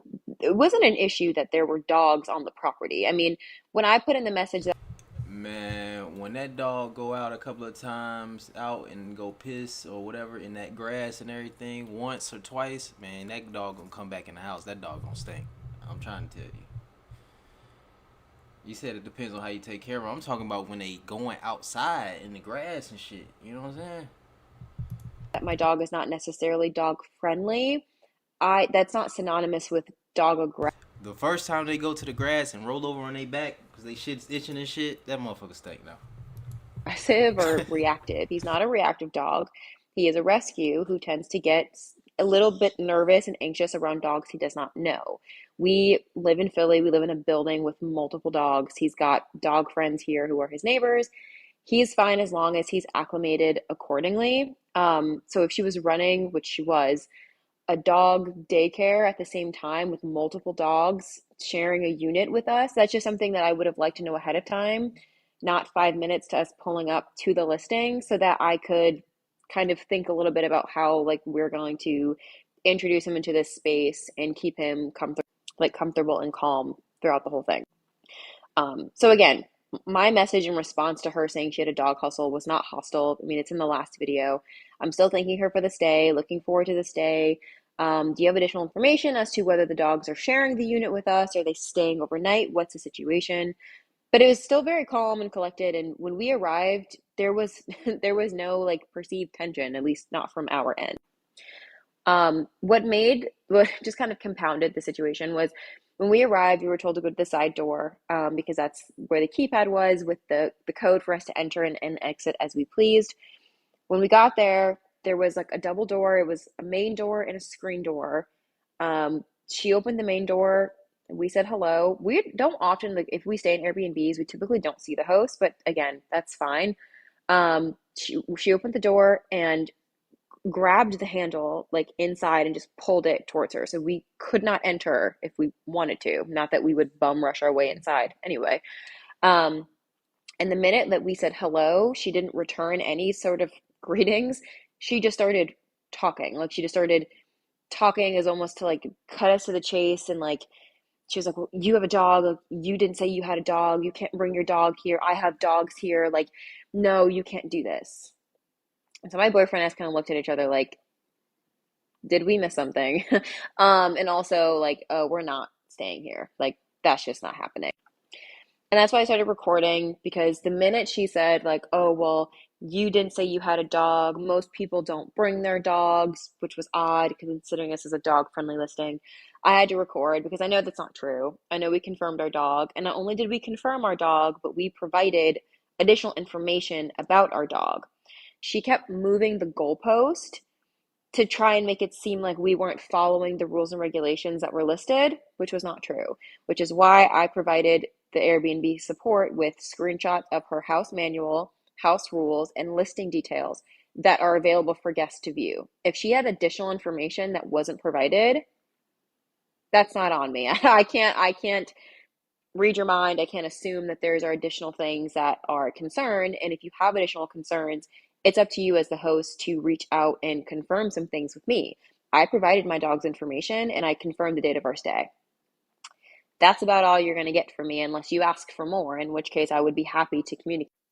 Long story short, once she started using words like I'm scared, and she kept saying that we were like mad, and she was like, well, I didn't even include the part where she's like, oh, you're dicey. She quite literally said, I have a dog hustle. I mean, that seems like a separate, that kind of seems, I'm being dicey.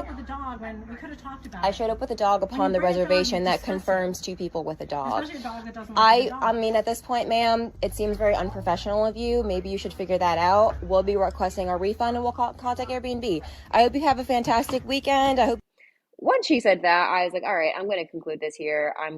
There's no need for me to speak with you anymore. It's no point talking to someone who's irrational and in that kind of heightened state. I just took it up with Airbnb at that point. I would like to say that support was helpful. I mean, it took 4 hours for them to get back to us with a decision. When we initially called, it took 3 different phone calls to get a live support agent. When we did, they spent more time. Yo, I didn't want to sound slow, but I'm glad you said it, beautiful, because I was about to say, you know what the hell is dicey? What the fuck is that? But I didn't want to sound slow, because I'd be like, I was thinking to myself, oh, these motherfuckers probably know what dicey means, so let me not even say nothing. But I don't know. I'd never heard nobody use dicey before. You know what I'm saying? But I just kept that shit to myself. Time trying to clarify our identity, even though like it's fine. We're more than happy to confirm our phone numbers, emails for our accounts, etc. I mean, we've used Airbnb before, so we've had like several good reviews from previous hosts that we've stayed with and what have you. I understand there's a lot of red tape, and I'm fine to jump through it if it's going to get me the conclusion that I need. We provided information through the support text or the messaging. We provided screenshots of everything in her listing that was provided that we could see as guests. Like anything that we could do our due diligence on that was provided, we provided, and we showed them what we sent her. We showed them their confirmation and our booking and our information that it was paid and that there was no discrepancy on our end, like none. I wasn't able to send videos through the support chat, so I did request for Airbnb like customer support email so that I could show them exactly how she was speaking to us. But they were just, needless to say, they were not interested. They actually called her and spent, in their own words, an hour on the phone with them, with the host. And in their words, they said, well, it's up to the kindness of the host to determine whether or not she will permit you guys to stay and fulfill your booking. And if not, then we'll discuss the cancellation and refund aspect. Location change. Anyway, so the discrepancy that she kept trying to prove to Airbnb support was that she permits dogs on her property, which was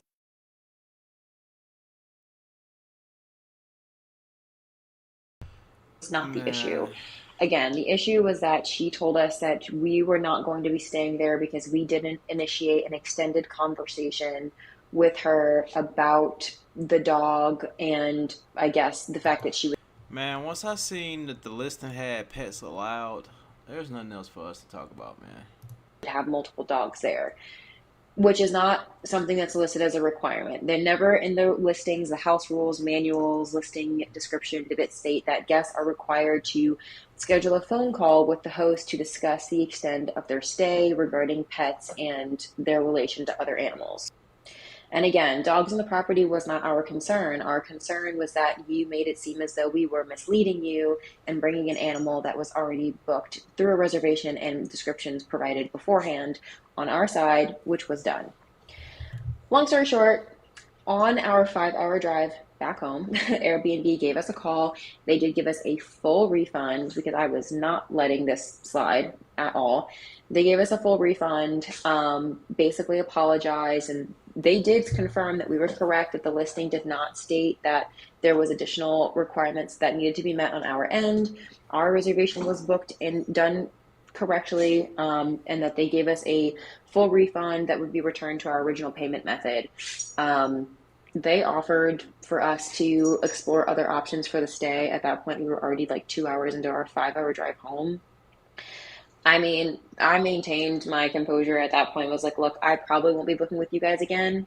Thank you for your job or for your support on your end. That specific individual, I won't say his name, but that specific support, customer support staff person was pretty nice. I mean, he was really understanding, and I don't know if he was the person who spoke with her directly, but he did deal with us directly, and I appreciate that he was pretty thorough in his approach and that he took our information in stride and really delved into it. Long story short, I won't be using Airbnb again. I'm sure this is not a reflection of all hosts. I'm sure everyone has their own methods of doing things, but her specifically, I wish her nothing but the worst. Yeah, I don't want to talk about this no more, man. The goddamn listing said that the dogs are allowed. That's all I needed to goddamn see. You trying to scam me. Stop being dicey. That's what she was doing. The other lady, she was being dicey because... Where is it? Look at this. That's all I need to see. Right here, I'm going to show you. Boom. That's all I need to see. Right there. That's all I need to see.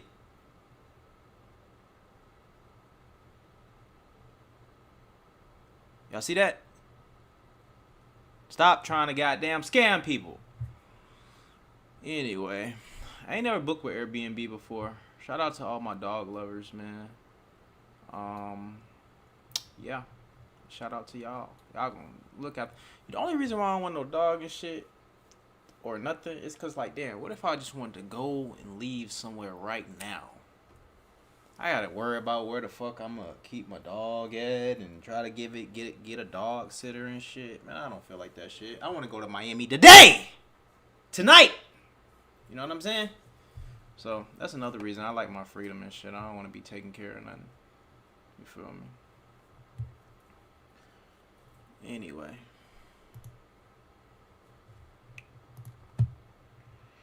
Let's see what else we got.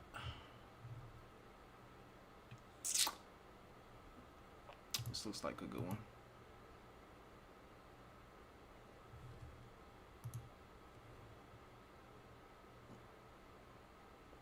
He was about to say, if you gotta bring your dog, if I gotta bring my dog, I don't need to go. Oh, yeah. Yeah, I don't be. Let's see what she talking about. On the whole entire time we was in Texas with somebody. I'm talking about she phone the whole. Hold on, it's doing this stupid shit again.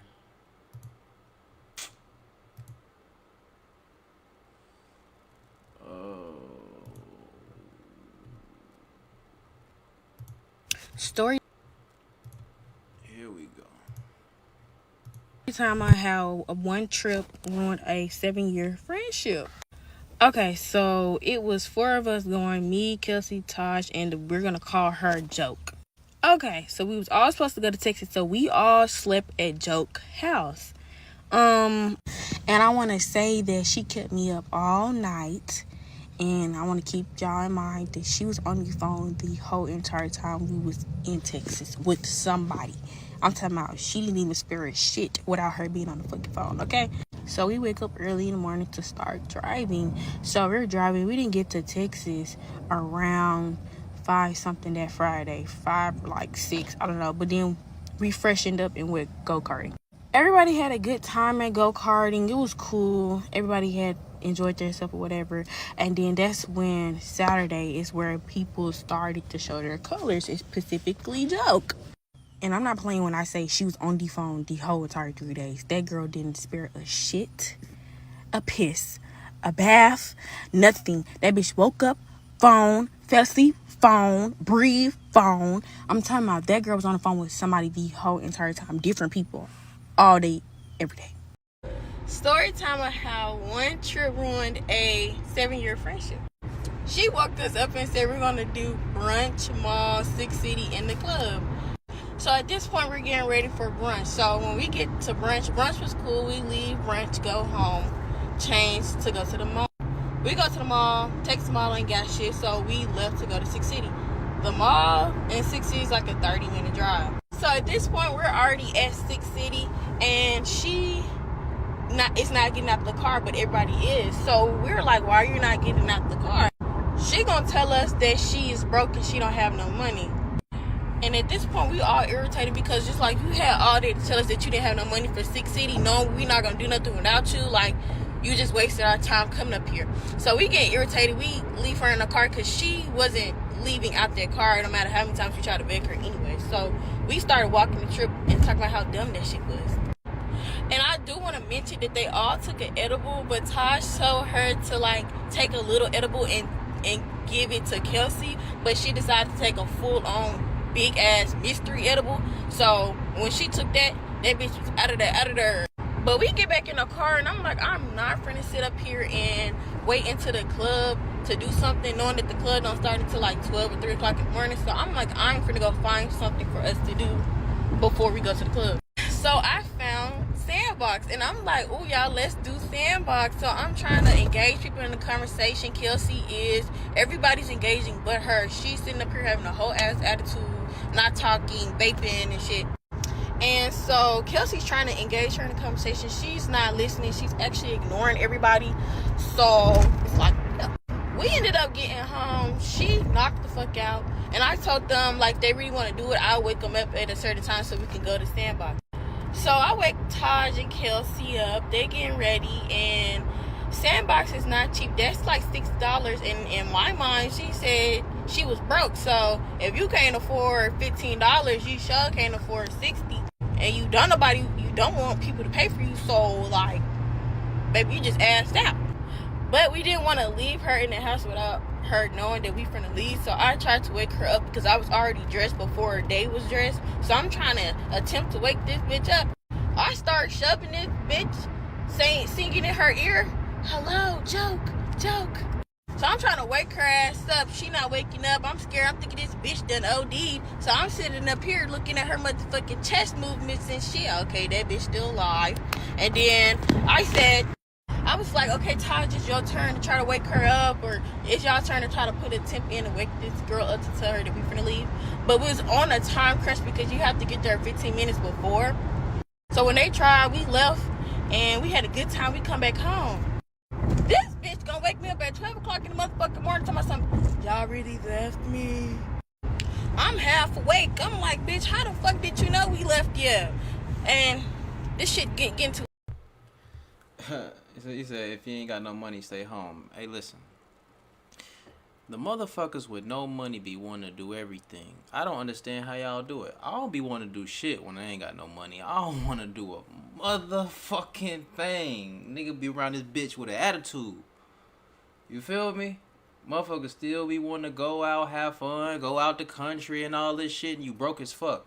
You need to be using that time to figure out how the fuck you gonna get some money. Alright? This shit be crazy to me. Motherfuckers be wanting to do shit broke as hell. Motherfuckers want to go out the country, spend their last to go out the country. All type of dumb shit motherfuckers do. Okay, this is part 3. I think this is the last part of how one trip ruined a 7-year friendship. So this is now the last day. It is Sunday. So she woke everybody up and said we're going to have a house meeting. Nobody came to the house meeting, but I did. But nobody else came to the house meeting because it's like, damn, you're going to try to have a house meeting. Nobody brushed their teeth yet. Like, no. So we redid it, and then we did it in her room. So she was telling us since we left her at Sandbox that we could just go the whole day without her and fuck us. And y'all, we weird as fuck and da-da-da-da. So we was generally trying to figure out, like, what was the issue because you had an attitude that whole day when we tried to invite you to Sandbox and you wasn't trying to go. So it was just like, what are you talking about? So the last day we were supposed to go to the aquarium and Six Flags. So she telling us, fuck us, leave her. She gonna do her own thing this day and we're gonna do our own thing. But we're not taking her serious because she always act like this. So we like, no girl, like no, like come on, like get ready, we're finna go. Like we finna go to Six Flags. Go to the aquarium. She just constantly keep telling us that fuck us and da-da-da. We've been leaving her out of stuff and XYZ. Eventually, me and Taj get tired of begging her to get dressed so we can go to the aquarium. So we left her. And then Taj was like, we leave for the aquarium at 11. So at this point, it's only Kelsey sitting up there begging her. Kelsey is constantly begging her to get ready. She is begging her in between the time she's getting dressed to a point where she got fully dressed and the girls and Joke still ain't get up. So we did one more time to try to get this girl to get up so we could go to the aquarium. She didn't go. She said, fuck. So then we came to her room and tried to convince her to go one more time to the aquarium with us. Then it was getting to a point where it was like pushing 11. So we left and she didn't think we was actually going to leave her. But before we left, we in the car. Kelsey gonna sit up and say she left some, so she went back in the house. She taking a little too long. I went in there. I'm like, where the fuck is you doing? Oh, she was trying to convince Joke to still come. That's what she was doing. Joke was like, fuck, I look like trying to rush to get ready when y'all already ready and stuff. And we like, what the fuck? You had plenty of opportunity, and if we knew you was still gonna come, we would have waited. Like, she was just making an excuse why she wasn't gonna get up and go. So then, so Kelsey came back in the room and tried to convince her one more time to go with us. And I came in there because, bitch, we supposed to be leaving. So then I told Kelsey, come on, like, she ain't coming. Like, come on, we ain't free to keep begging her. So Kelsey, I leave and I'm already in the car. Kelsey told us that Joke said, oh, I hope that y'all have a way back in, or something like, oh, good luck getting back in the Airbnb. So we like, what the fuck? But I'm not really paying mind because that's just shit she do. Like, baby. Okay, so then we go to the aquarium and we like having a good time at the aquarium and stuff like that. When we leave the aquarium, we like, Tosh like being a good person. He's after they just had an argument and everything. He said, oh, let's go get her and get some food. So we went and tried to go get her some food. She's not in the house. We like, what the fuck? So then I'm looking on her Instagram. This girl's out. I don't know where she at this point. So we went to go get something to eat. She's blowing our phone up. Saying that we left her at the... Yo, she went to go have her own fun. Shit. This is the last part of how one trip ruined a 7-year friendship. I'm gonna put everything in here, so it's gonna be long as fuck, so get ready. Okay, so we left off on the last part about that she called us when we was at the restaurant saying we left her at the aquarium. No, babes, we left you at the Airbnb. So a little brief explanation. Okay, last part I was like, no, Taj was like, when we left the aquarium, we was like, oh, we gonna go get her to get some food because, like, you know, she gonna be in the house. We think she in the house, so we finna go get her and get some food. Being the nice person he is, after she done called us weird and everything, and said that we not cool after we get back to Memphis, calling us all these type of things. So we go to the house. She's not in the house, so boom, we go get some food. We eating some food. She called us and said we left her at the aquarium. We trying to figure out how the fuck we left her at the aquarium. Turns out she Ubered her ass to the aquarium in hopes to find us. But by the time she Ubered to the aquarium, we was already gone from the aquarium. And instead of telling us that she was at the aquarium or on her way to the aquarium, you know what I'm saying? Instead of telling us that, we would have waited, but she didn't. She said that we should have checked her location and we should have known that she wasn't in the house. Why are we checking your location when we left your ass at the house and we only have one rental? Like, what? And then you literally told us that whole day to forget about you and we doing our own thing and you doing your own thing. So now why are we really looking for your location? So it was like, girl, shut the fuck up. Uber to the restaurant that was in and like, let's talk about it. She was like, look, I look like going to the restaurant. I think she thought we was gonna leave her at the restaurant, but we didn't even leave you. We like, I don't know why would you think that. So he's like, okay, girl, we ain't finna sit up here and argue in these folks' restaurants. So when we come from the restaurant, we finna come get you. So get ready, because at this point, this is the last activity we finna do, which is Six Flags. So as we driving, I'm looking at her notes. This girl is making notes about us. She's saying we wouldn't be here without her. Mind you, she planned everything on the trip.